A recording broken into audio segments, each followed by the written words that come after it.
يا مساء الهنا عليكم. في مبدأ كده يعني تقدر تعتبره كده بيبقى في ساعات في العلاقات بيتبعوه الناس مع بعض،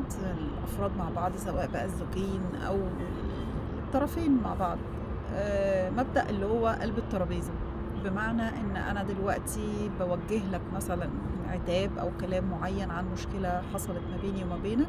فابتدي إن أنا أول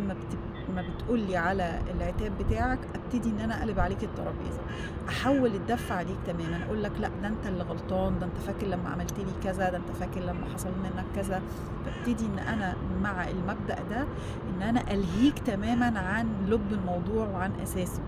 زي مبدأ بالضبط بُص العصفورة، لمّا ألهي حد عن الأساس بتاعه أو الموضوع الأساسي، أبتدي إن أنا أقلب عليه الترابيزة، فأسحب الطرف اللي قصادي اللي هو أصلًا صاحب حق عندي والمفروض إن أنا أرُدّه له، أسحبه لمنطقة تانية خالص بعيد تمامًا عن أساس الموضوع اللي فتحه،